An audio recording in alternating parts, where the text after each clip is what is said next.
prisoners are there temporarily awaiting trial, serving short sentences, or awaiting transfers to other facilities. Rikers Island is notorious for its harsh conditions, including violence between inmates and involving guards. Reports of abuse, neglect, and corruption among staff have been frequent. The treatment of inmates with mental health issues has been a particular concern, with critics arguing that the facility is ill-equipped to handle such cases appropriately. Likewise, the treatment of juvenile inmates is a subject of controversy. There have been calls for more appropriate handling in the facilities for young offenders.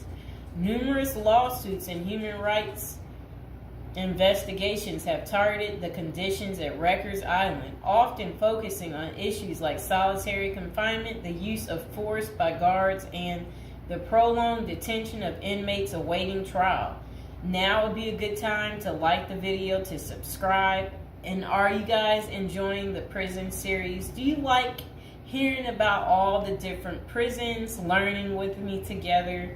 If so, go ahead and comment below. So, when visiting Rikers, journalists and prison reforms discovered temporary holding cells described as covered with rotten food, urine and feces and blood. Inmates were using plastic sheets for blankets and cardboard boxes for beds. Maggots crawled over everything. Up to 26 men were crowded into a single cell where they used plastic bags as toilets. Prisoners kept in holding cells, which should be used for only 24 hours or less, often stayed there for more than a week awaiting transfer. In that time, food and medical services were not routinely provided. Now let's hear that paragraph again, just a small bit of it. So, this was what journalists had noticed when visiting Rikers Island. The prison reformers discovered temporary holding cells described as covered with rotten food, urine, feces, and blood. Inmates were using plastic sheets for blankets and cardboard boxes for beds. Maggots crawled over everything. Up to 26 men were crowded into a single cell where they used plastic bags as toilets. That does not sound good, does it, people? It's disgusting. So over the years, there have been various attempts to reform Rikers Island, focusing on improving conditions, reducing violence, and providing better mental health care. Amid mounting pressure, activists and political leaders have urged the city to close Rikers Island. In 2019, the New York City Council voted to close the jail completely by 2026, intending to replace it with smaller, more modern jails located closer to the city's main courthouse. I hope you guys enjoyed the video. Please like, share, and subscribe. Welcome back to our prison series. Okay, so this is to the assassin out there, the guy that got the healthcare worker. How does a girl get in contact with you? Because you know you got many admirers right now because of how handsome you are. And so this is the guy. I'm getting off track. Welcome back to prison episode number 35. Again, we're talking about a criminal today, a sexy criminal. Okay, do you see this guy right here? All right, I would much rather be going out on a date with him than this guy right here, okay?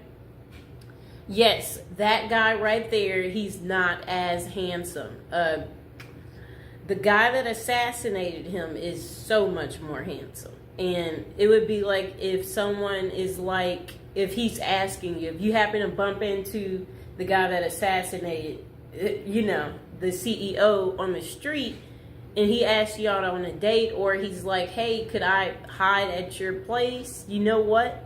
He's so handsome that you would just be like,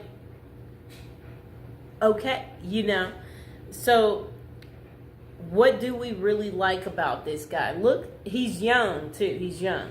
This guy, he's old and he's deceased, okay? One's alive, That's what we like about that guy, and one's not. Okay. And you know, the deceased stink, if we can be real about this situation. Yes, so one is handsome and one is not handsome.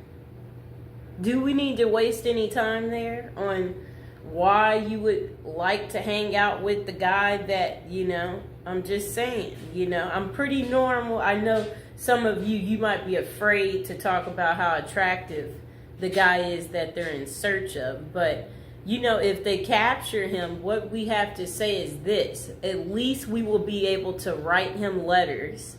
And, you know, we'll be able to keep track of him. But you have to remember, you know, he's single right now. We know that much because, you know, if he was married, then I can only imagine, you know, his wife would just naturally come forward and be like, that's my husband, you know. So we know he's single. So that's good news for us ladies, okay?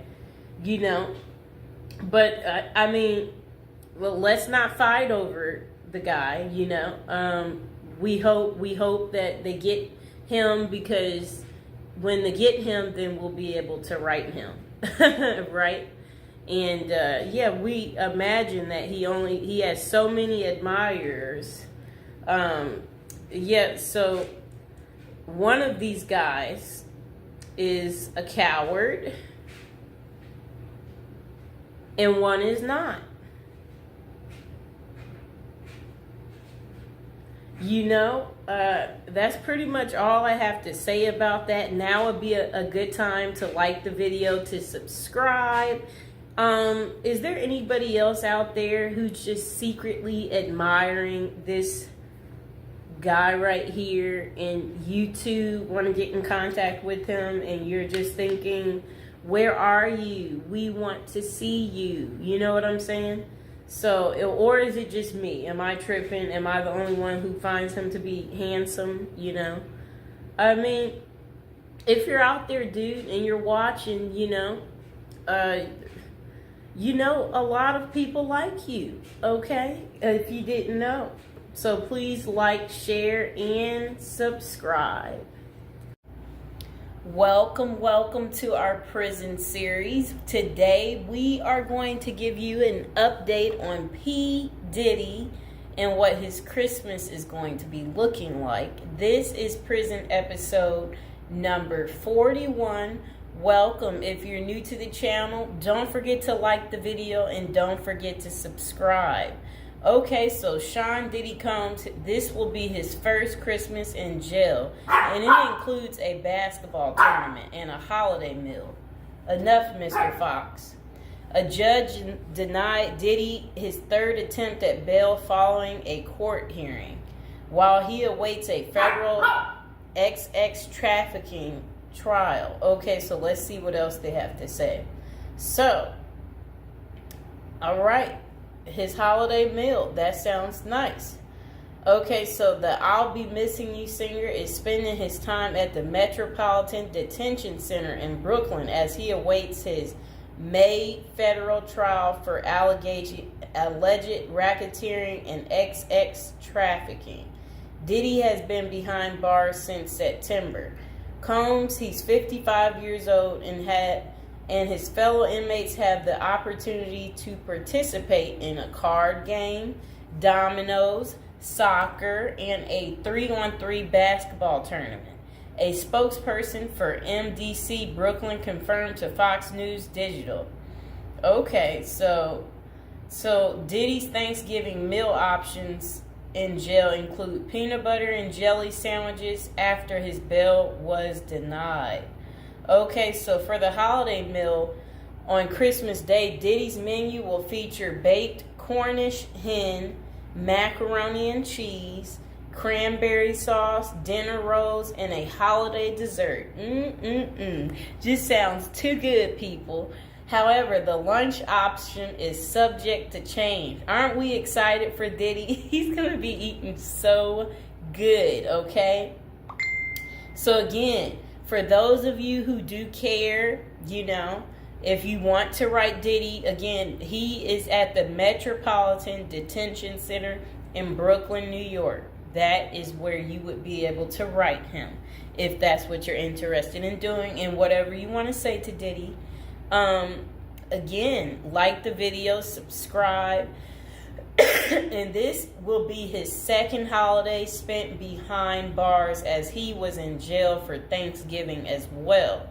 For breakfast, the menu included fruit, cereal, breakfast pastries, and skim milk. Coffee wasn't listed as an option, though it was available earlier that week. So lunch was served as the Thanksgiving meal for Combs and his fellow inmates, with a turkey roast, mashed potatoes and mixed vegetables, cranberry sauce, turkey gravy, dinner rolls, and butter. Assorted holiday pies were available for dessert, and if an inmate needed a meatless option, they could opt for hot and sour tofu. That was what his Thanksgiving was like. Diddy's getting all the good food, right? Do y'all like what he's getting? Are y'all going to be eating this good? Okay, so dinner was simpler, offering peanut butter and jelly sandwiches, potato chips, whole wheat bread, fruit, and a beverage option. Okay. So Diddy also spent his birthday, November 4th, at the Metropolitan Detention Center this year. Yeah. And for his meals on his big day, breakfast was the same, while lunch had a pasta option and a salad. That does sound kind of good. And dinner provided either chicken or tofu, fried rice. Why is he eating this good, people? Why is Diddy eating so good? We don't want Diddy eating like this. We want we want Diddy to have like butter bread, and then butter bread next to butter bread. and burnt up hot dogs. We want him to have burnt up hot dogs. That's what he should get. We want him to get stale potato salad, and then spoiled rice, right? Like stuff like that. For the homeless guy I talked to the other day, he hated spinach, so maybe that's what they need to give him. Give him some spinach. I don't like beans, so feed Diddy beans. So he can be on the toilet all day, right, people? And again, now would be a good time to like the video, subscribe to my channel. Okay, so Combs was charged with racketeering, conspiracy, and trafficking by force, fraud, and corrosion, and transportation to engage in prostitution in an indictment unsealed on September 17th. If found guilty, he may face a minimum of 15 years behind bars or a maximum sentence of life in prison. What do you think it's going to be, you guys? So, Sean Diddy Combs pleaded not guilty in September, and a judge set his trial date for May 5th. So mark the calendars, y'all, for May 5th so you can see what's going on with Diddy. You know, is he guilty? Is he not guilty? We're going to have to wait and see.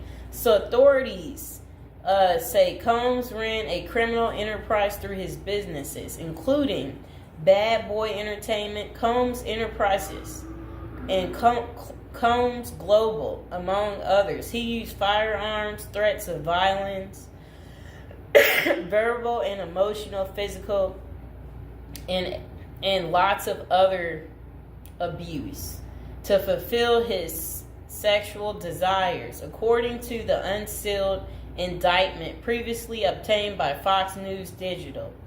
The disgraced music mogul has fought to be released from jail pending trial 3 times, and his most recent attempt, denied, was on November 27th. Diddy had offered up $50 million to wait for his trial from his home on Star Island, but prosecutors insisted that the musician was a threat to witnesses and victims. Okay? So I hope you guys understand why his bail kept being denied. So again, this is Diddy's first Christmas behind bars. How do you think he's taking it? Do you think he's made friends yet in prison? Do you think he's concerned about our friend Jay-Z, or do you think he doesn't care? Or do you think he's going to speak about something, letting us know what's really going on?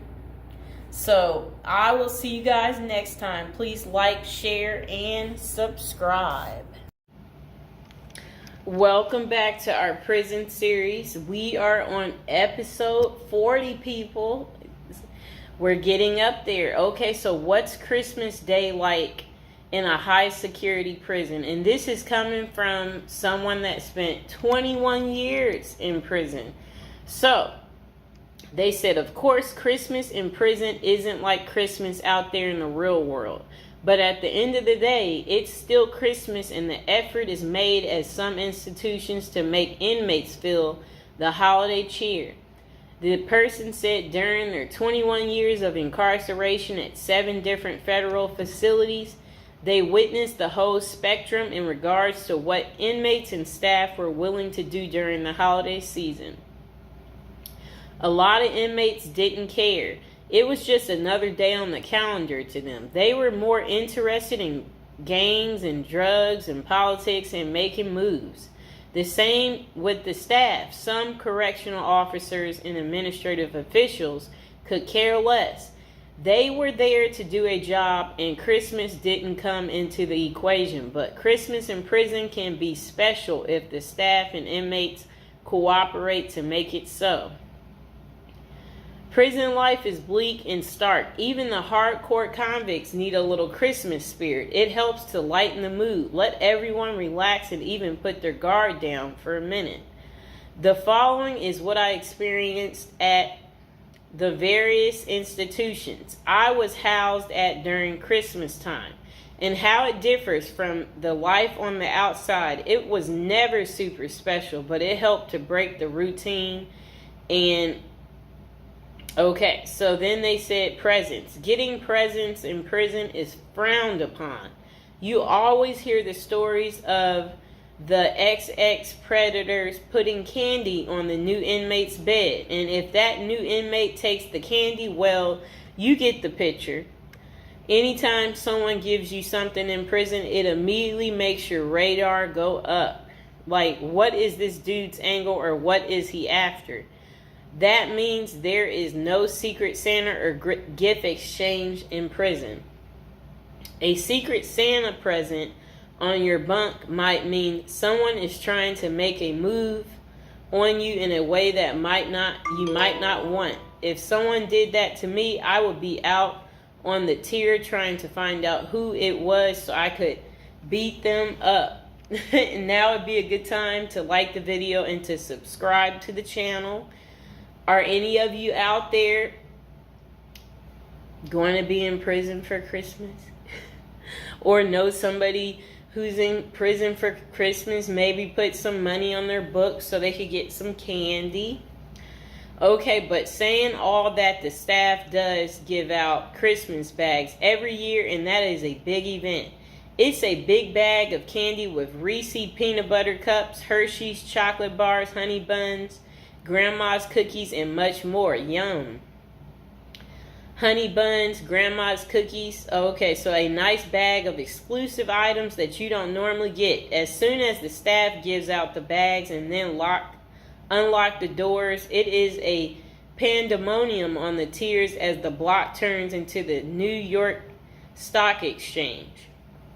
And everyone is bartering their items, trading them off, and selling their bags. I've seen prisoners trade cigarettes and drugs for Christmas bags. Everything in prison, even Christmas bags, becomes currency. Wow, people. Okay, so relatives. The only time you see your relatives in prison is out on what prisoners call the dance floor, the visiting room. All bureaus of prison facilities have visited on Christmas and all the other holidays, but the visiting rooms have limited space, and it's not like everyone's relatives are coming to see them. Okay? Only the lucky few in prison get visits on Christmas. For most inmates, the only time they see their relatives at Christmas is when their family members are locked up with them. I had a few visits on Christmas, though. There is usually a tree with presents under it and an inmate photographer so that you can take pictures and document your holiday visit with your family. Deep in the neither world of corruption and violence. The only thing is that if you hit the visiting room at Christmas, then you usually miss the holiday meal. But that's normally cool because on the dance floor, you can get all types of exclusive items out of the vending machines that you don't normally have access to. So it's a double bonus. You see your family and eat good, at least by prison standards. So then this person said, prison life is bleak and stark. Even hardcore convicts need a little Christmas spirit. And then the next person said, dinner. The Christmas meal is big. It's one of the only times of the year where the chow hall actually makes an effort to give you a decent meal. There will be corn, stuffing pie, and big Cornish hen. They fill your tray up to capacity and you are allowed your feast. Isn't that good? But the big feasting comes afterwards as the kitchen workers smuggle everything that isn't chained down back to the units. Later that night after Christmas meal, you can get pecan pies, ice cream, and more Cornish hens back on the unit. Isn't that really good? That sounds beautiful. Now would be a good time to like the video and to subscribe. Comment below if you like me doing this prison series and you want to continue to hear more. Okay. So games. In the game rooms, the prisoners go hard on sports. The NBA games dominate the television at Christmas. Prisoners watch games all day, shuffling off to the phones during commercials to call their loved ones and feel some holiday love. Guys will be betting, drinking prison-made wine that we call hooch, eating their smuggled pecan pies and dreaming of the new year and the time they will get out to enjoy a Christmas in the real world. The recreation department also hosts events like bingo card, pool, chess, tournaments, and craft activities. They attempt to go the extra mile for the holiday activities and provide a diversion for inmates missing their family and loved ones during Christmas. Okay, so then they said decorations. Wow. It depends on the counselor and case manager from each unit, and sometimes even the warden for the whole compound. But I've been places where the staff will let you decorate the unit and even encourage you to. At the last prison I was at, FCC Forest City in Arkansas, we put up lights, a cardboard Christmas tree, stockings on a cardboard fireplace, and even a cardboard gingerbread house that inmates made for us. Inmates made paper snowflakes and hung them from the ceilings. Put cutout stars, crosses, and Santa Claus on the walls. It was rather festive unit. My bunkie even made a little cardboard Christmas tree that he put on his locker. He painted it and rigged it up a light. At the top, that looked like a star that shined in our cell brightly. Every night for my last Christmas in prison, it wasn't that bad. And now would be a good time to like the video and to subscribe. That is how Christmas is on prison day. Did you guys like hearing about the story time of what Christmas is like in a high security prison? If so, comment below. And I will see you guys next time. Birthday to you. I want to say happy birthday to you. I want to say happy birthday.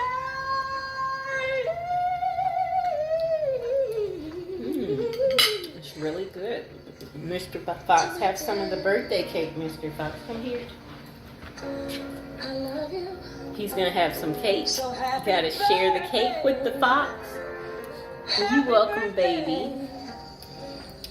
Me and Mr. Fox, we want to both be famous together. More popularity. More famous than the previous year. This is our shine year. Hello, I know how old you are now. We don't want nobody to know. I can say, Lord knows I can say, happy birthday.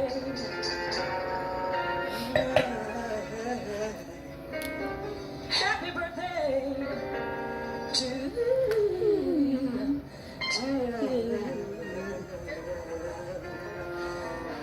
Bye, people. Okay, welcome to episode 29 of our prison series. And today we're going to talk about prison popcorn. It's called Jailhouse Popcorn from Prison Raymond. Okay, come here, Mr. Fox.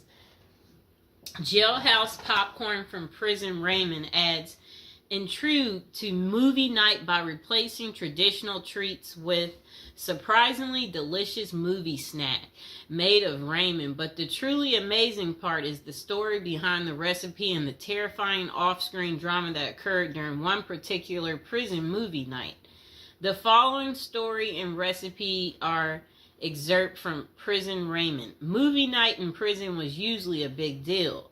We didn't get to watch any new or R-rated movies, but they did bring a big old projector and showed movies on a huge screen in the chow hall. It kind of made it feel like you were actually at the movies. One movie night involved some famous people, but not actors. A vicious hit was carried out by members of the LA gang, the Crips. There was a guy in the prison who was a member of the rival group, the Notorious Bloods. You could tell this was a planned hit by the precise mechanics and the execution. And now would be a good time to like the video, subscribe, and share my video. Don't forget to check out all the other prison series episodes 1 through 20, and go ahead and check out our newest and our latest episodes too. Now let's get back to it. The projector was set up and the guys were in a pretty good mood, but just as the lights went out, the movie began. The soundtrack kicked in and got loud. That was the cue. Right next to me, there was a sudden movement, and I saw the guy I knew to be a Crip. But his hand over his blood's mouth was as he simultaneously sliced his neck with one smooth, quick motion. Before the lights came on, the assassin was out of the chow hall, nowhere to be seen. That night, nothing that happened on the screen matched the drama around us. Jailhouse popcorn. Here's the ingredients. 1 pack of chili flavor Raymond. Note, chili flavor Raymond is best for this recipe. Other flavors just don't do it. So Jailhouse popcorn ingredients. 1 pack of chili Raymond flavor. Note, chili Raymond flavor is the best for this recipe. Other flavors, they just don't do it. Okay, so the instructions. Crush the Raymond in the wrapper. So if you got Raymond noodles, you just bang it up, crush it up. Open the wrapper, one end only, and take out the seasoning packet. Take that out. Sprinkle the seasoning into the crushed Raymond. Close the bag and shake it until the seasoning is distributed. Okay, so this is what you do. The instructions to make Jailhouse popcorn. Instructions. Crush the Raymond in the wrapper. Then open the wrapper on one end only and take out the seasoning pack. Sprinkle the seasoning onto the crushed Raymond. Close the bag and shake it until the seasoning has distributed throughout all of the Raymond. And that pretty much is how you make Jailhouse popcorn. I hope you guys enjoyed the video. Please like, share, and subscribe.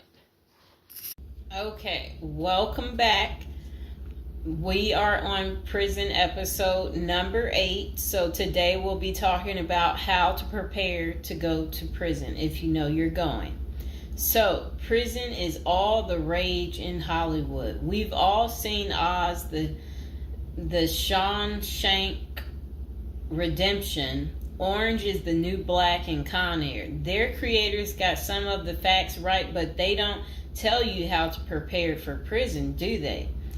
If you're going to prison, our goal is to help you in your preparation for incarceration journey. So that's what we want to talk about to help you out. And if you're interested in learning more about prison life and how to prepare, they said online they have a copy of a book. It's like a little pamphlet, Federal Prison Handbook. And if you guys really need it, go ahead and comment below. And while you're thinking about it, subscribe. And, I should be able to include some type of link below to hopefully help you.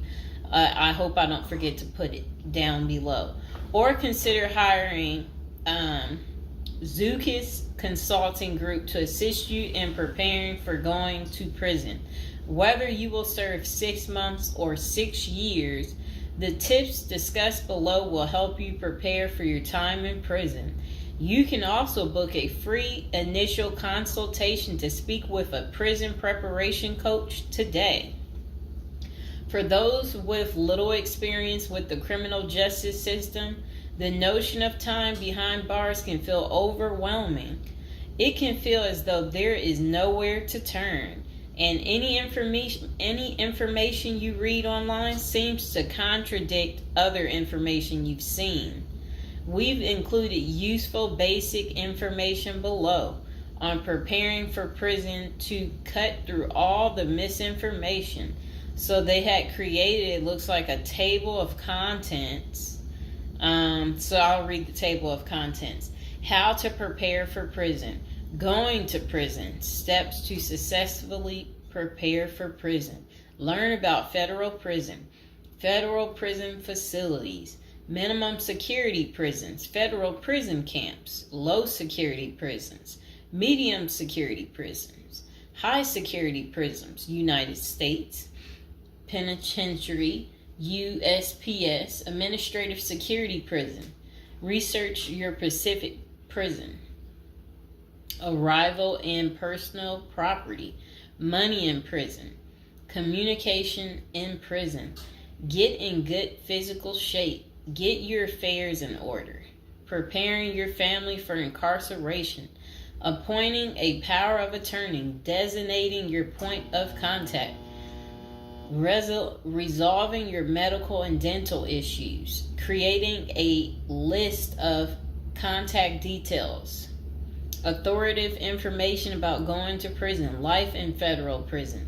Stay out of prison politics. Keep yourself busy. Wow. Find purpose. Stay clean. Avoid discussing your charges. Learn the rules. Be polite and respectful. Have a good attitude. Don't struggle with how to prepare for going to prison. We're here to help. If only Diddy had this. Okay, so now let's get into how to prepare for prison. It's essential to prepare in advance if you have been convicted or pleaded guilty to a criminal offense and are waiting for sentencing. According to the United States Sentencing Commission, the average federal prison sentence imposed is approximately 147 months. That's a lot. Less than 20% of offenders serve a prison term below 5 years. This means no matter the nature of your offense, your confinement to federal prison will likely disrupt your normal life for a minimum of a couple of years. Essentially, adequate prison preparation eases the transition to your new life behind bars. It might not take away the hard realities that follow losing your freedom, but knowing what to expect and how to navigate your life inside the prison can be the difference between a smooth transition and a turbulent offset. Losing your freedom is hard enough, especially for your emotional and psychological well-being. Thus, managing any preventable hardships or mishaps can go a long way in promoting your mental health while serving your sentence. At Consulting Group. We help potential federal prisoners prepare for their incarceration by equipping them with information to navigate their life behind bars. Our criminal justice system largely fails to reform convicts. Hence, if you are keen on going through your sentence as smoothly and as quickly as possible and transitioning back to an active life afterward, we are here to assist you. If you get in touch with us immediately after your conviction, our team can offer expert coaching on making a favorable impression at sentencing to secure a more lenient judgment. In addition, we coach our clients on how to live a meaningful life during confinement by cultivating their abilities, keeping them out of trouble, and developing an excellent record. These are essential factors that can enhance your overall life in prison and improve your chances of serving a shorter sentence. Okay, now let's get to the part talking about going to prison, steps to successfully prepare for prison. At the Zuski's Consulting Group, they walk through the various steps you need to take adequately to prepare for a smoother transition in your life in prison. Generally, criminal conviction comes with potentially life-changing consequences, and the period before incarceration is the hardest for most people and their families. We understand you may be stressed and anxious about what lies ahead. For this reason, we are committed to providing you with essential coaching that you can implement immediately to get you ready for custody. Let us take a look at some of these preparing for incarceration tips. Learn about federal prison. Depending on the nature of your offense, the court might order you to self-surrender, or you may go into the custody of the U.S. Marshal Service. Whichever way, you need to arm yourself with knowledge on what to expect in the federal prison you report to. This means reading quality prison preparation books and speaking with a knowledgeable advisor who has ideally done substantial prison time in the system where you will be incarcerated and at the same security level. So if you know someone who has served as much time for you as the same charge that you have, that's the mentor you should be talking to and linking up with to learn more about what prison life might be like. Okay, so it says the Federal Prison Handbook, the definitive guide to surviving the Federal Bureau of Prison, is the best book for this. We tell it like it is and do not offer false promises to scare you into opening up your checkbooks.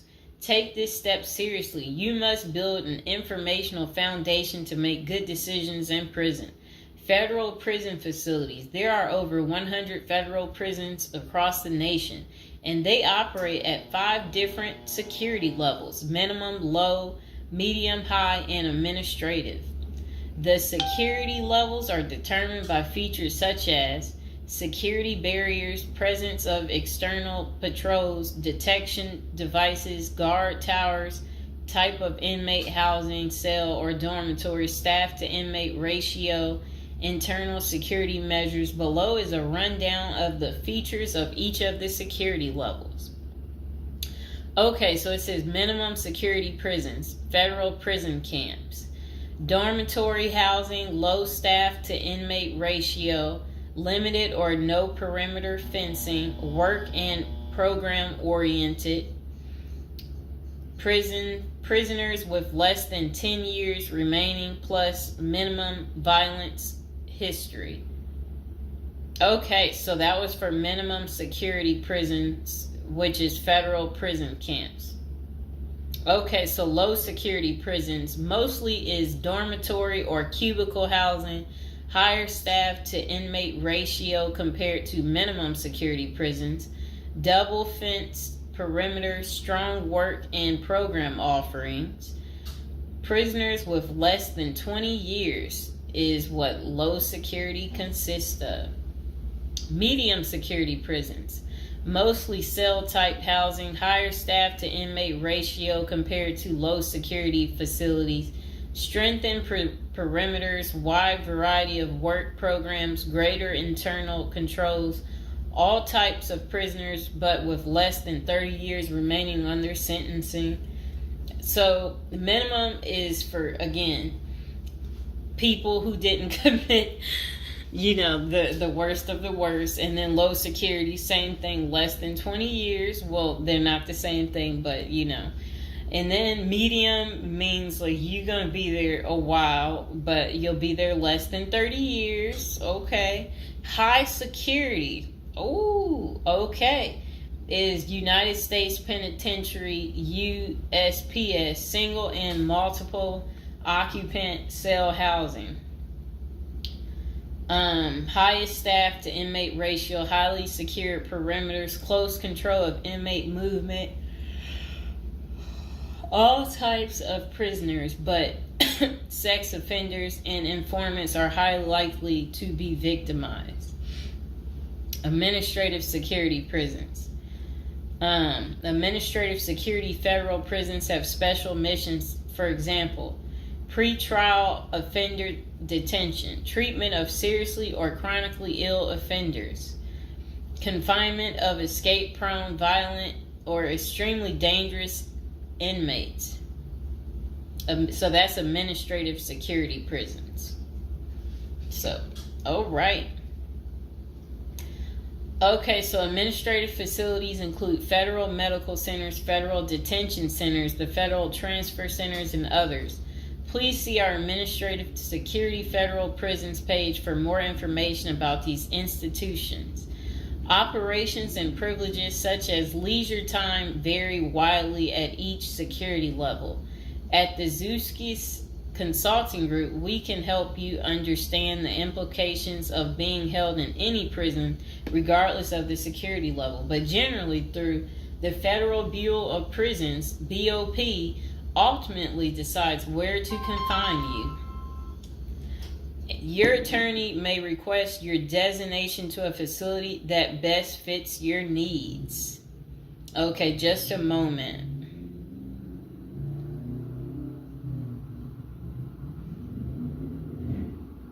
I'm trying to figure out how do I'm going to this.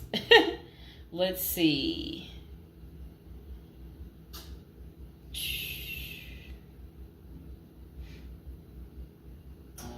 Know why I keep getting these numbers calling. Okay, back to where we were. Research your Pacific prison. If you are ordered to surrender, go to our federal prison profile section and locate the Pacific profile of your upcoming prison. Once there, you can read about the particular prison and life therein. You can also download the prison's admission and orientation handbook and commissary forms. These will provide an overview of opportunities available at the prison and protocols for education, recreation, housing, health, psychology services, and more. This is a valuable Prison Pacific information that can be very helpful in your journey in preparing for incarceration. Okay, so arrival and personal property. Whichever prison facility you are designated to, prison staff from medical case management and psychology services interview and screen you upon arrival.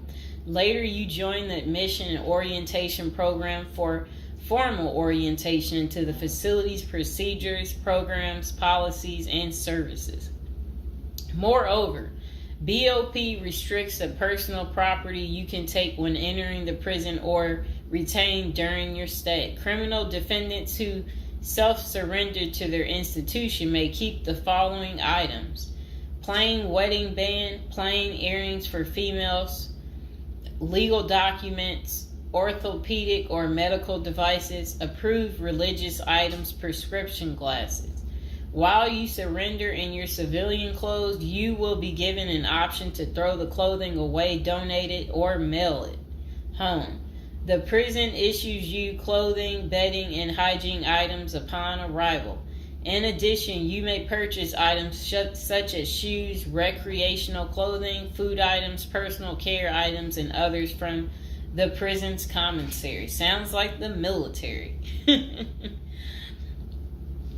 Once you are in custody, there are specific guidelines regulating possession of any of these items. We at the Zuski Consulting Group can help you get ready for custody by explaining these processes and privileges.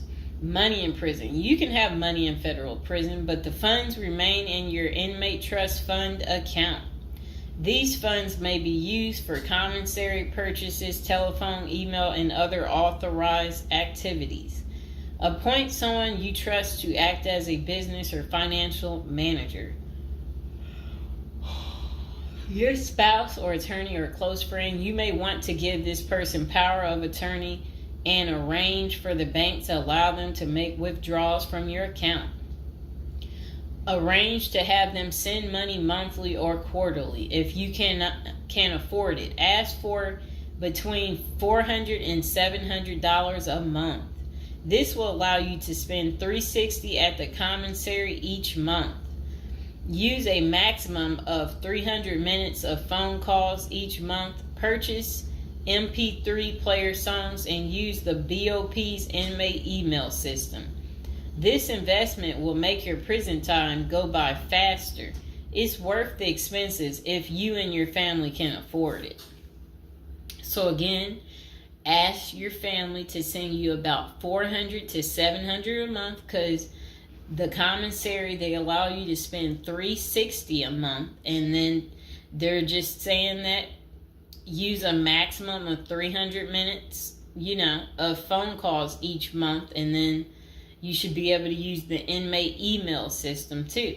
In addition, your family and friends can send you money through MoneyGram, Western Union, United States Postal Service. Please see our page on sending money to federal inmates to learn more. Note that your account number must be affixed to all such transactions. Funds sent through MoneyGram and Western Union are processed every day of the week, including holidays. Communication in prison. Communication with family and friends is essential during your time in prison. In addition to fostering your emotional well-being, maintaining ties increases the possibility of successful re-entry into the community. The Bureau of Prisons provides the following communication avenues for prisoners and their families and friends.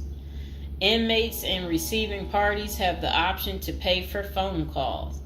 The scaled-down email service allows federal inmates to email with approved contacts, but the inmate must pay for any time spent drafting or reading emails. Inmates may send and receive mail through the U.S. Postal Service. Prisoners may receive subscriptions directly from the publisher without prior approval, newspapers, magazines, and journals. Okay. Get in good physical shape. Exercise has immense health benefits, both physical and mental. It is normal to get depressed as you contemplate preparing for incarceration.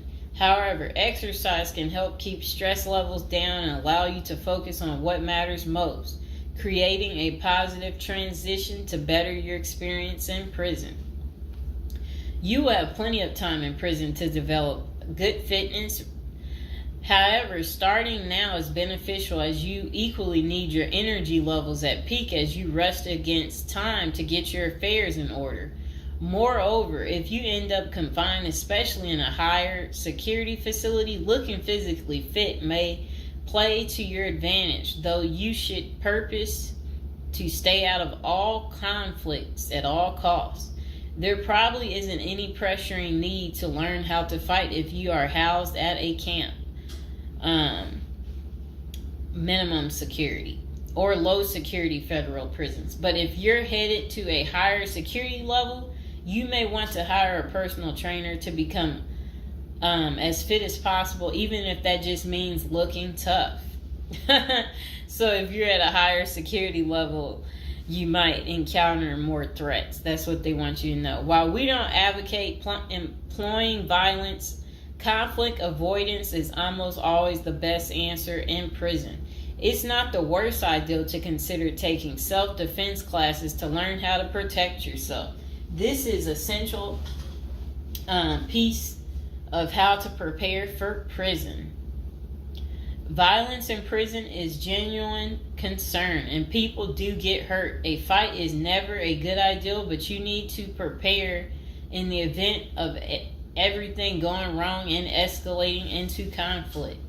Get your affairs in order. Going to prison is the last thought on anyone's mind. Even when your case goes to trial, you always hope there's a chance of fighting the allegations and winning the case or earning a lenient sentence. That does not involve imprisonment. It is understandable if you are still in denial and hoping the case might turn out favorably. However, denial only works against you, as it may hinder you from taking advantage of the short time you have to get your affairs in order. Before losing your freedom, even if there is a slight chance of getting a lenient sentence, preparing for prison is essential if things don't go as expected. Some of the matters you need to take care of include preparing your family for incarceration. Your family will be devastated by the idea of you being locked up and the potential dangers it might subject you to. It may take a while before they come to terms with the likelihood of living without you. However, you need to sit down with them and discuss life without you. If you are the primary provider, you may need to organize how bills will be paid in your absence. This may even mean working at downsizing the family's lifestyle if there are not enough funds to maintain the same lifestyle. If you live alone, you need to make arrangements for your property so that debts do not accrue in your absence. If you have young children, they may not understand the long-term implications of your absence at the moment, but it will soon affect them, so you need to plan the best way to help them cope. Consulting a psychologist is vital, as they can suggest ways to help both you and your family cope in the short and long term. Lastly, it would be best to inform your family that they can reach you either through email or written correspondence. They should also expect you to call them regularly or through video visits whenever possible. While preparing for incarceration is critical, maintaining family contact while you are away is equally as important. Okay, next is about appointing a power of attorney. Generally, a power of attorney grants another person the ability to control your affairs in your absence. This could be your spouse, parent, child, sibling, or trusted friend. If you appoint someone other than your spouse, you could grant the power to two people who should consult each other before making any decisions about your affairs. This may eliminate conflict and guarantee extra safeguards against misuse of the powers.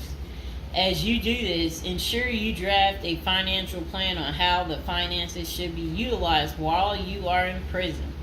You may also want to create a rough budget of your financial needs in prison and coordinate how the money will be channeled to your commissary account.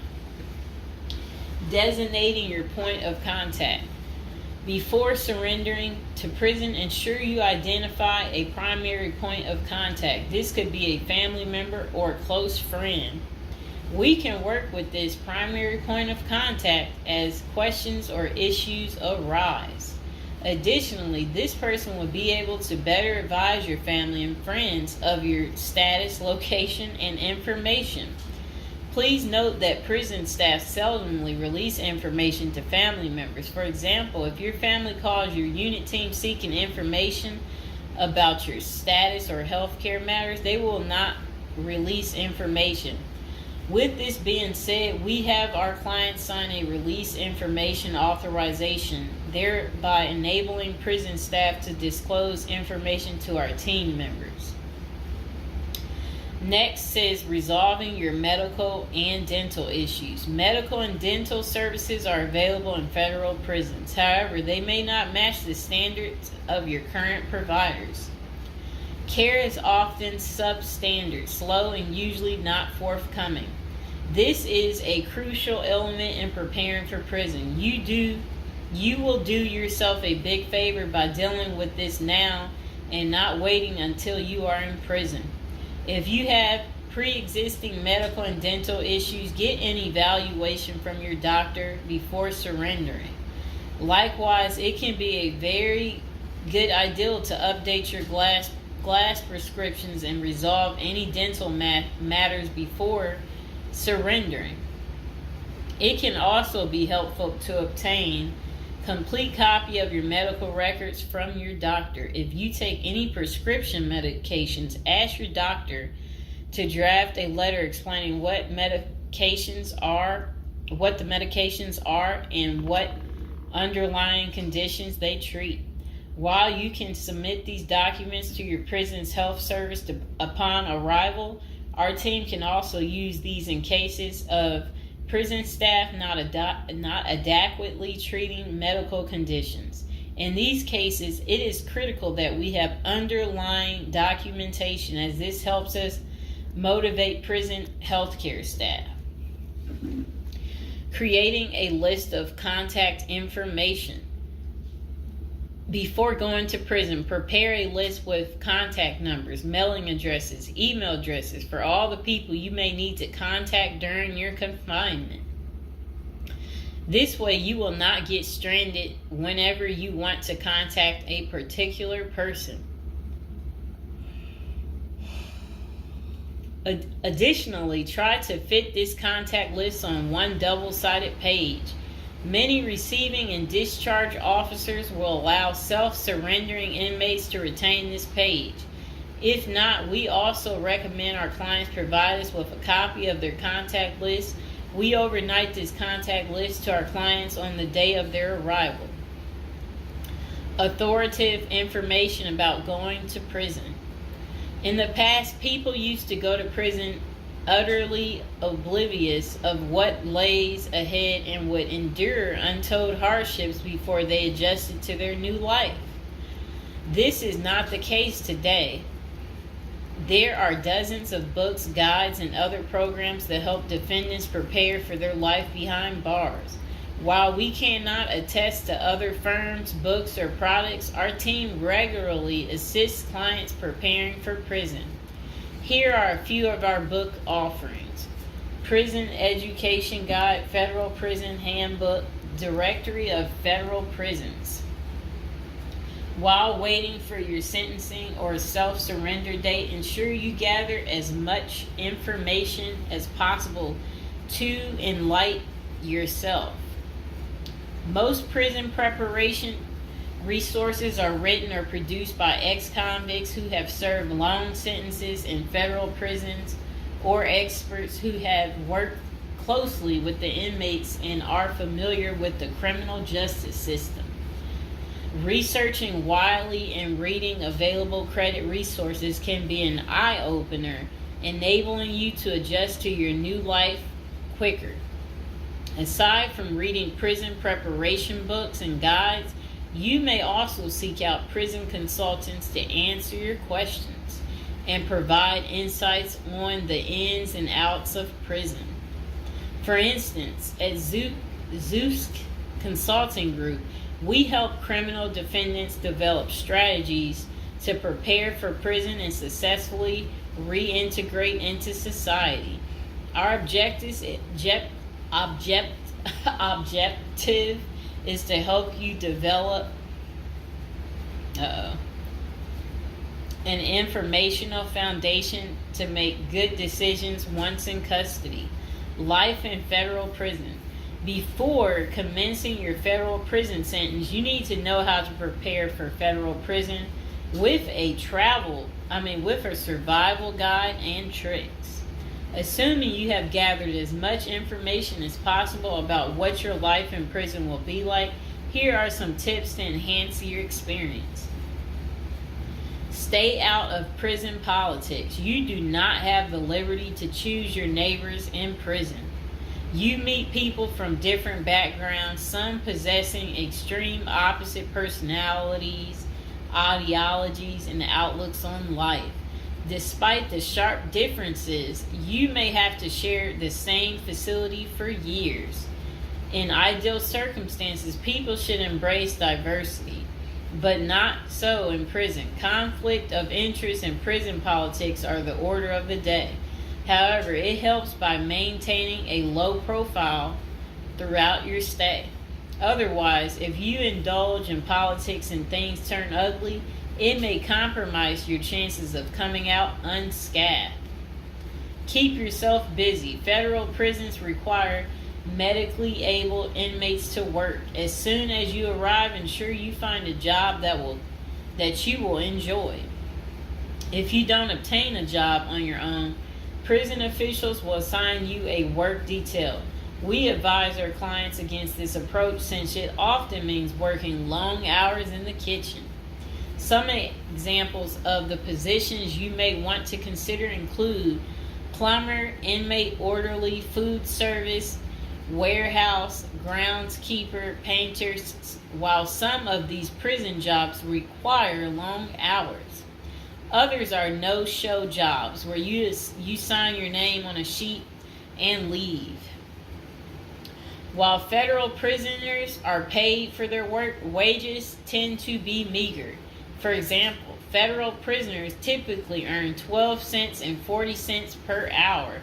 These funds are deposited into your commissary account, which you use to buy personal items. I'll repeat that again. Oh, sit down, Mr. Fox. Sit down. Sit down, baby. Prisoners typically earn 12 cents and 14 cents per hour. Okay. Okay, that's crazy. So when in prison, find purpose. A period of incarceration equals a lot of available time on your hands, which can be positive or negative. It's your choice. Many positive activities in prison can help you find purpose in life, even help you improve your circumstances upon arriving. College correspondence courses, writing, exercising, and teaching in the prisoner's education department are just some examples of many activities you can become involved in, which will give you purpose. This purpose will help carry you through your sentencing. Okay. Pursuing a purpose during your time in prison can make your stay more meaningful and manageable. For example, you can learn a new trade, write a book, discover philosophy, find spirituality, or purchase other professions. Likewise, we help many of our clients further their education behind bars. Whether you are interested in college or career-based studies, our team can help. Okay. In addition to keeping yourself busy and avoiding falling into a depressive state, finding purpose behind bars may equip you with relevant skills for successful re-entry into the community upon your release. This is critical. If you work, you are prepared for a period of incarceration.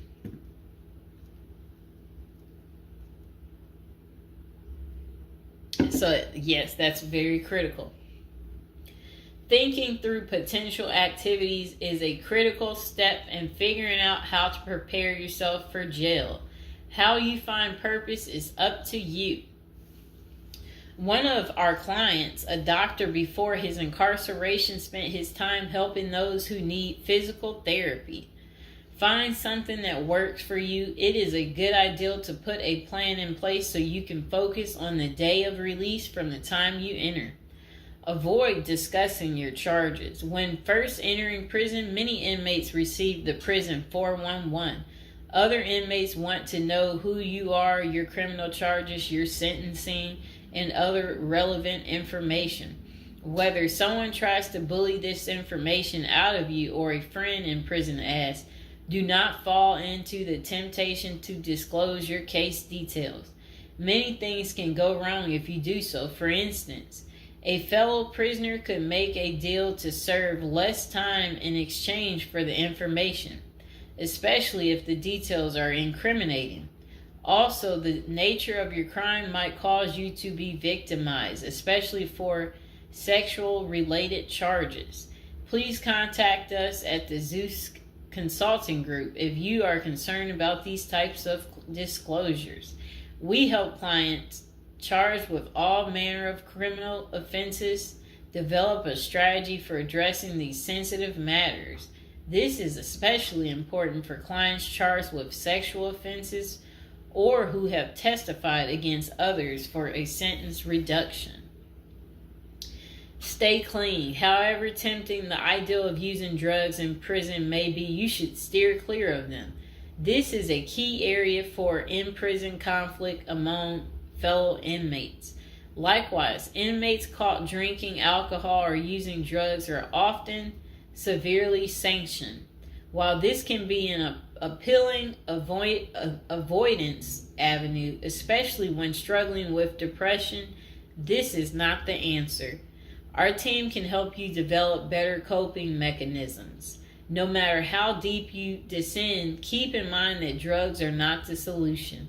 If anything, they are likely to aggravate your mental condition. Always remember there are far better coping methods such as remaining physically active, finding purpose, keeping in touch with family and friends, if possible, and seeking professional counseling. Moreover, no matter how smart you are in concealing drugs, it is only a matter of time before the guards catch you.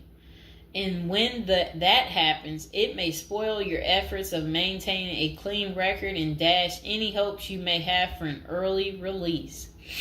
Getting addicted also raises the chances of being indebted in other prisoners, bringing you into deep trouble and potentially making your life in prison intolerable. Learn the rules. Ignorance is no defense for prison rules, for prison rule violations. Even if you did not know they existed, breaking rules in prison can get you into serious trouble. Educate yourself as much as you can about the prison system, and particularly your upcoming prison facility. If possible, obtain a copy of the official rule book and read it thoroughly. And note, the team at the Zeus Consulting Group regularly defends clients in prison disciplinary hearings. Our team can research the underlying incident, draft a statement for you to issue to the disciplinary and manage all internal appeals challenging a conviction. Then it says, be polite and respectful. Prison staff is often overworked and inmates tend to be depressed or otherwise dealing with personal issues. Since serving time in prison is often unpleasant, practicing active conflict resolution techniques is important. Tempers are likely to flare quickly, and you do not want to step on anyone's toes. As a general rule, being polite and respectful is the best way to survive in prison, while reducing headaches and other interpersonal conflicts. Even when a staff member is unreasonably demanding, avoid engaging in actions that might make them feel challenged. Being polite and respectful can go a long way to making your time more manageable. Next thing is to have the right attitude. The moment you enter prison, your life takes a turn. You might lose friends, family outside of prison. Even those you did not expect to abandon you may just do that.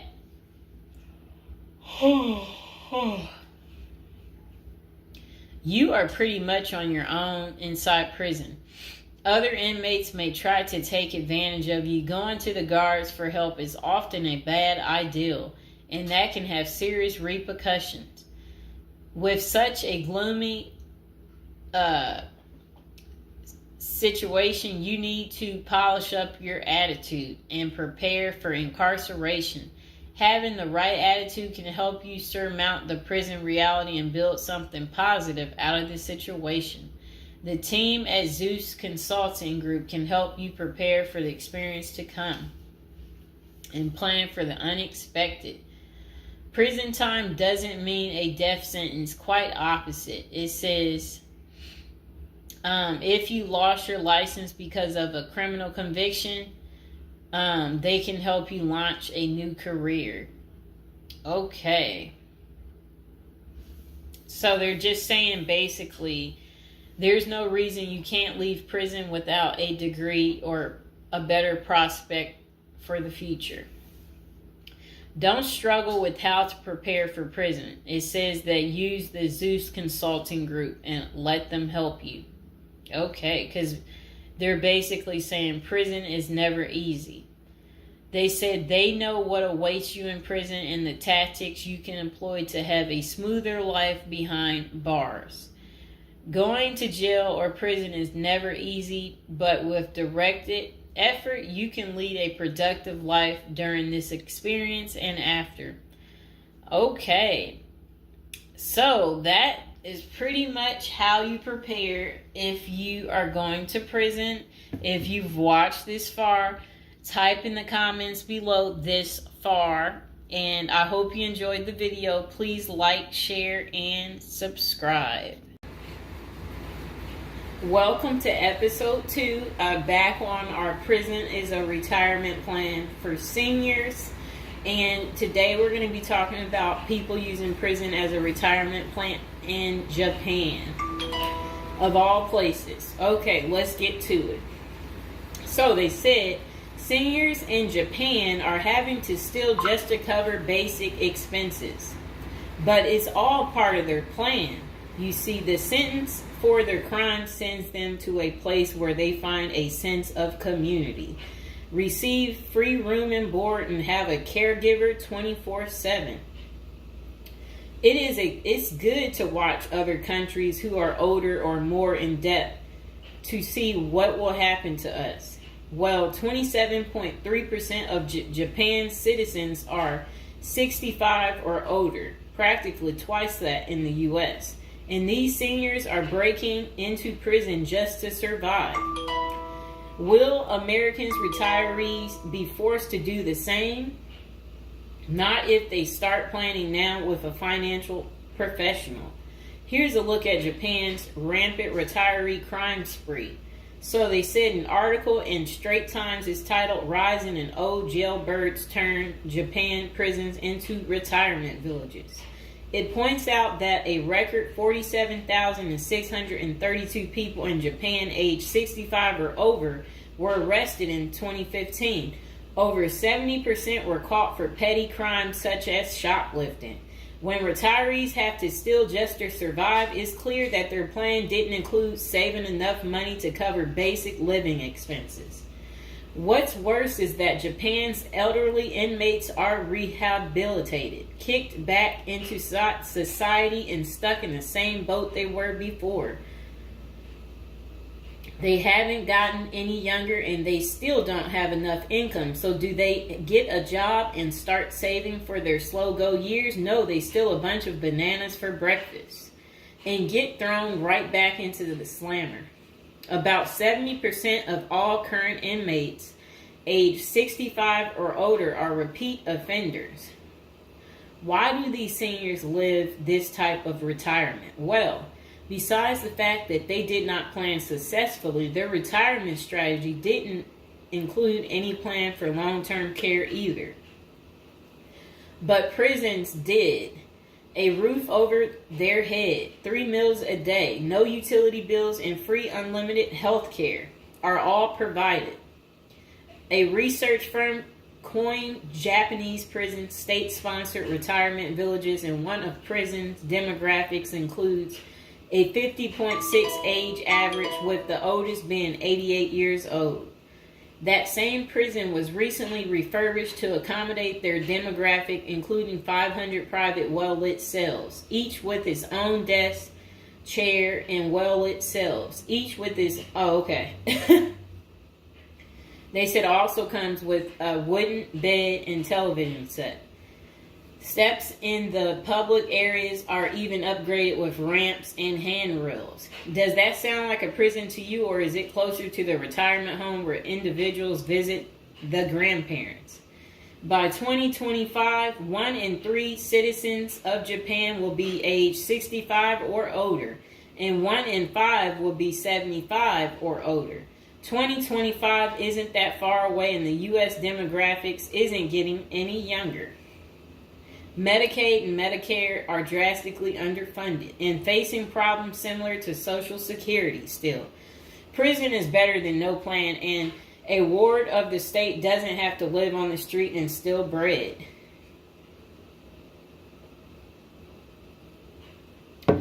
Okay, so that was pretty much the end of that. Do you guys feel sorry for them? Do you agree with it? Is this still your plan, your retirement plan, since you didn't plan? Or is it your backup plan? Is your plan A, plan B, plan C? Well, we will do another video about this coming up. Just be patient, and we will get to it, and we will find out if prison is going to continue to be the perfect place for you to retire. And again, if you're watching from prison or you were recently in prison, don't be afraid to like the video, subscribe, and comment below. Bye. Hello, welcome to our first episode. We're going to do a little storytelling about, prison, different subjects every day. Okay. So now we're going to be talking about people using prison as a retirement plan. It's a little odd, right? But the previous day I was doing videos on like retirement type of situations for people, and I was so shocked. So people were like, they ran out of money, and then they were like basically saying that their retirement plan, since they have no money, is to commit a crime so they can try to figure out how to pay, so because they said they can't keep paying anymore because basically they don't have enough money and they didn't make the right choices when they were younger. Okay, so let's get into people's opinions online talking about prison as a retirement plan. Okay, so this person said, hypothetically speaking, of course. That said, I think prison as a retirement plan might be sound. 3 square meals, climate control, a bed and medical care, a decent library, assuming hardened criminals don't mess with the old guy, and relatively quiet time to read or write. Interesting. I think you could shop prison systems like you would a retirement home and commit the crime in the appropriate manner. Then this person said, help me understand how prison would be worse than a retirement home or sitting in front of a TV. And they're trying to say, yeah, prison doesn't have the costs. And here's Mr. Fox making his appearance like he usually does. You no longer have to pay taxes or have any costs associated with retirement.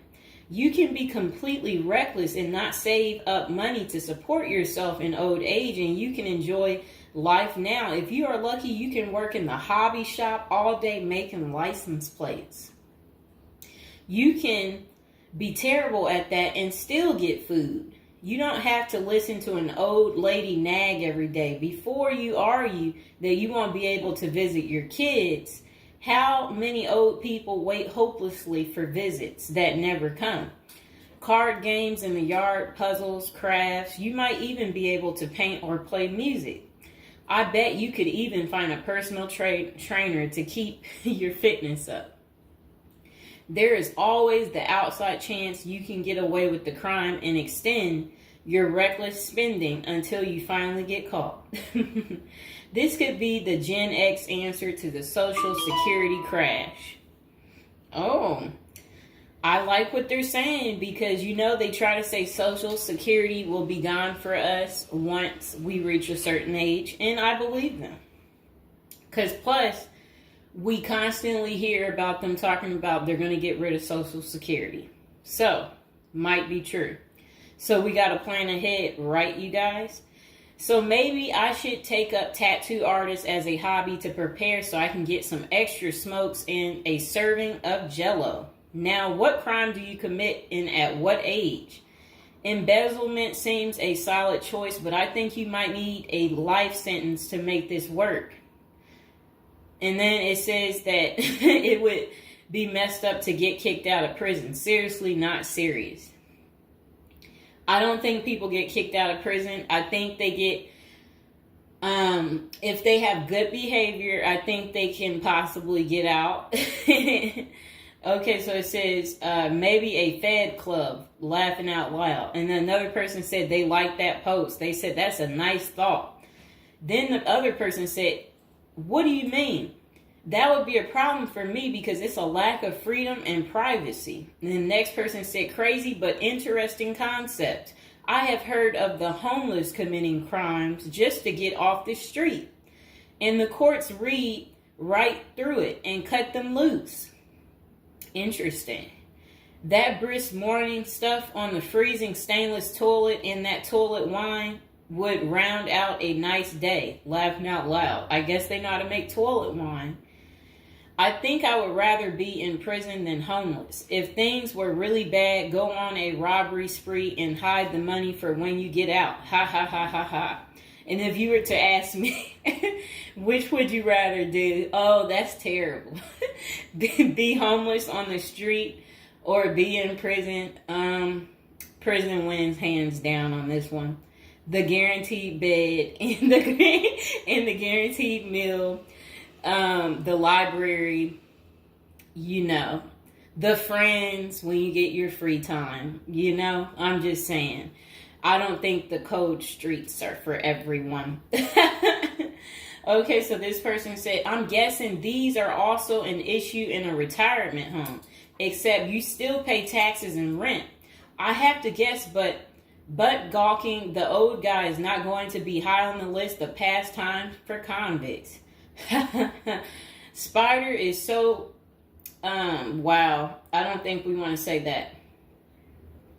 Okay, so this person is talking about people being taken advantage of in prison. So we will skip that part because the way they wrote it was inappropriate. So the next person, they showed a big guy and said, don't be wasting no soap, pick it up. So these are the kind of people that you will encounter. Okay, I guess he's the booty bandit. All right. To expand upon this, I would fly to Sweden and then do something at the bank I saw. You know what they was talking about. I saw a documentary on the Swedish prison system. It looked nicer than many retirement homes, laughing out loud. Then this person said, is this like a shining moment like Johnny in the Mountains, laughing out loud? This person said, I'd retire to a dirt cheap third world location before intentionally going to prison. This person said, I was just thinking that maybe I could piece together a few of my old friends and we could have a crew. Then we all go in together. Book club, card games, and coffee every morning. The crime is going to have to be digital because I'm not thinking in my old age I will be agile enough to carry a lot of loot. And then this person said, isn't that tax evasion, white collar crimes, and a pot grower? Heard they have a sweat lodge and tennis courts. I don't know where they have that. Okay, so we had another person talk about how much they love women. So yeah, they said they don't intend on going. Okay, just a moment. I'm gonna get my water.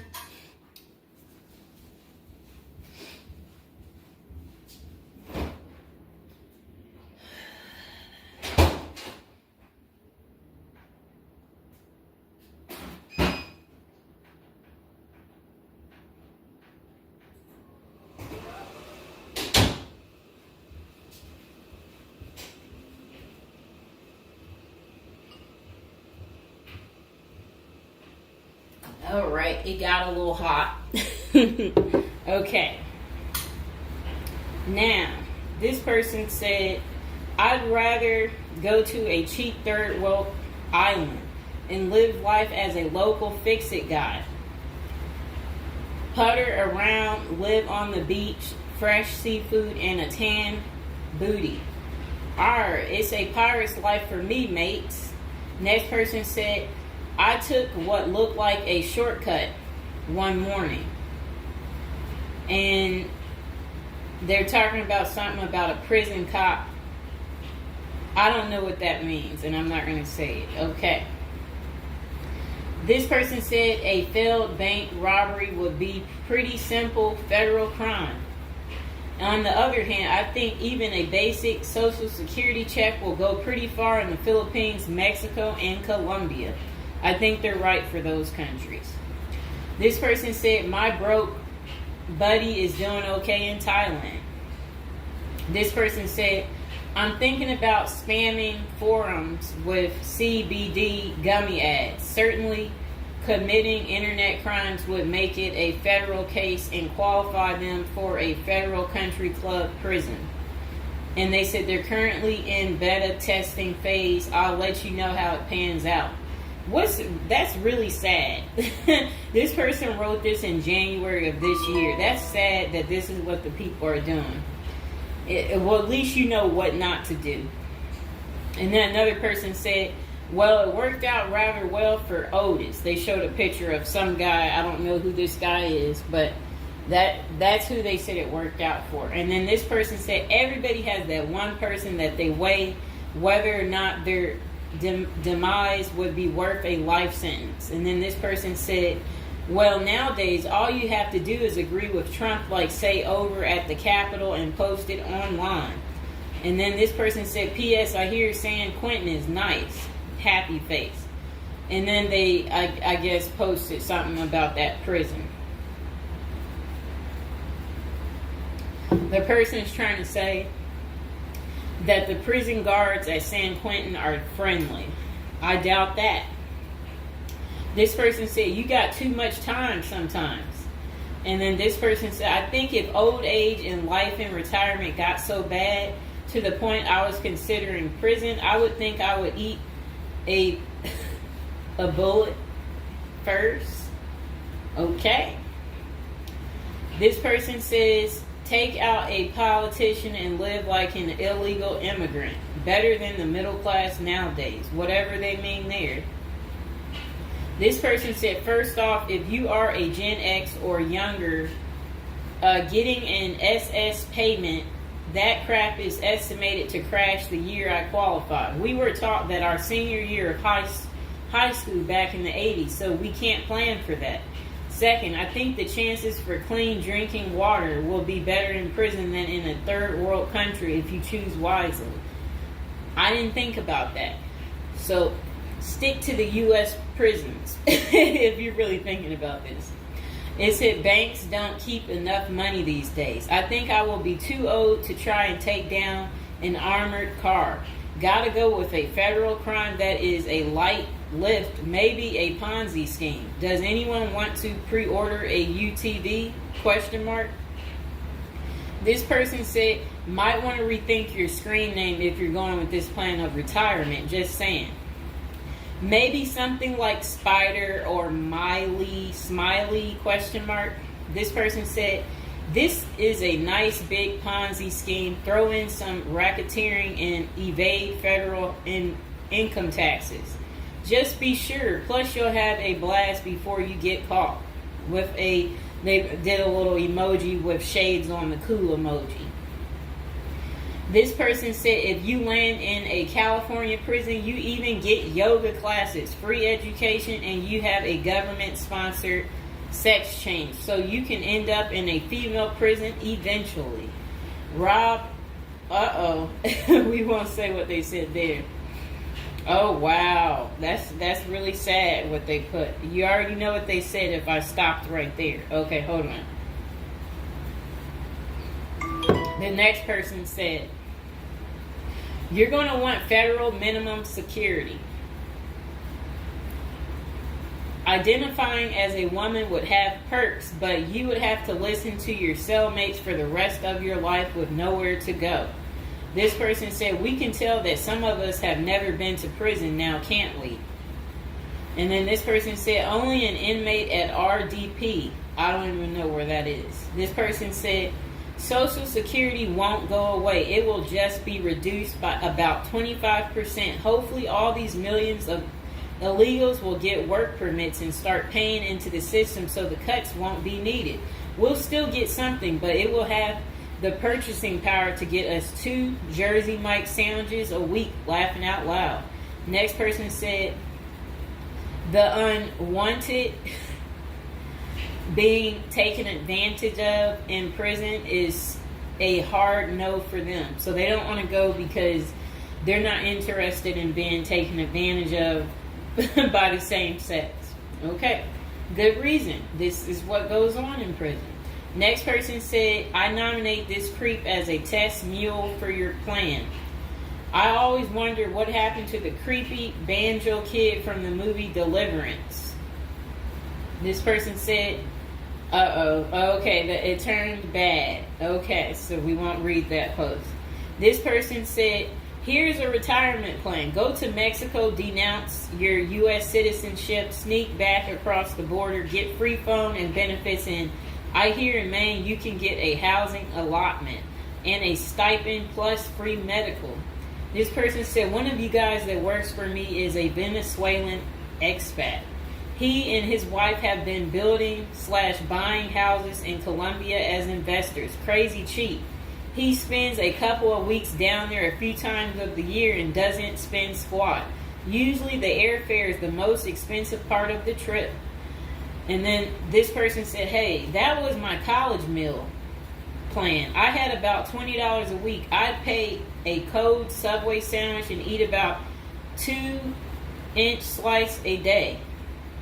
And then store the rest in the fridge. And this person said, I have one list that has 2 people on it and another is a page long, whatever they mean there. This person said, only one problem is that Social Security was put in the public fund illegally, so it can never actually run out of money. Of course, no politician wants you to know that. Our good buddy LBJ is who you can blame. Next person said, sounds like someone has a secret desire to get their crap pushed in. Just come on, completely out of the closet, bro.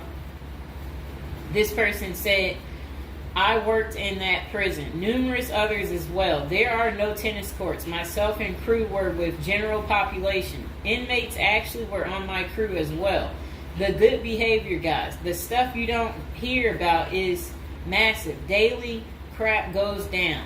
We got locked in a security armory for hours as a riot/fight started. Literally locked us in for safety. Going through Sallyport down the halls with cells on each side. The more the blood stains from fights, it's not Hollywood. The most scary individuals are actually the guards. A few can be normal or 2 civilians working inside. Most don't separate good and bad humans very well, at least not behind the walls. I made a promise to my family and self I would never do a prison project again. It messed with our heads. You go in at 7 and literally can't leave until 3. No cell, no camera, no eye contact, no talking to inmates. They constantly try to talk to you relentlessly.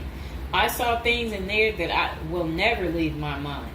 I did meet an old lifer. I was taken to the guards' cafeteria for lunch. The cook had been in that same kitchen for 30 years. He was a pretty friendly old guy. He knew he had it good, but hadn't been out of the walls for over 40 years. I have many stories, but I don't tell many, especially on social media. Really, it's not worth the risk of telling. The women prison in downtown San Diego is really crazy scary. Many don't know right in the downtown is a maximum prison operated by one of the big business operations. Okay. Series not seriously a good topic. Okay. And we have one more person telling us something. Years ago, I was at my buddy's house.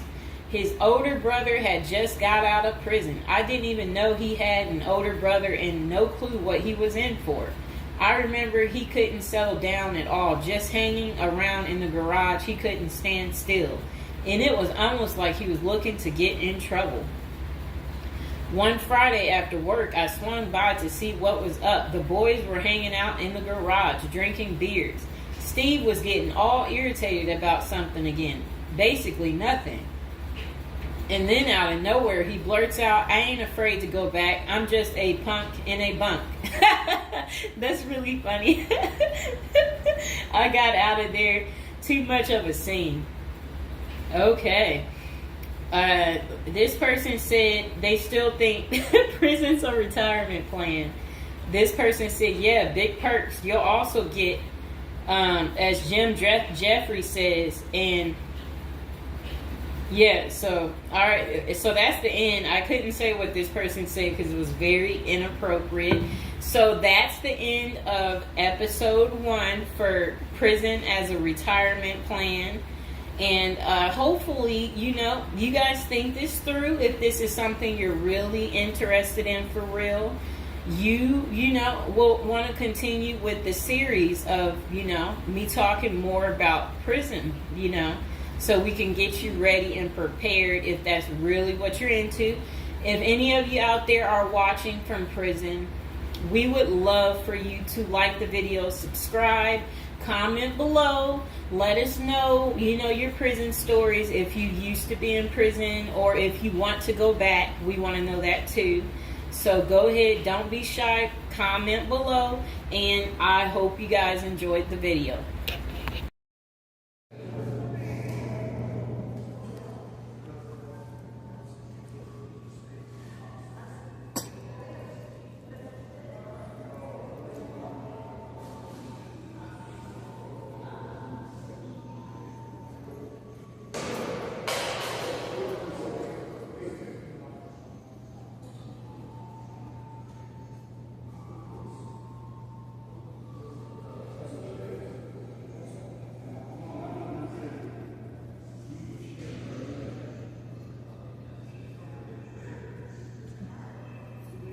Give me the hand.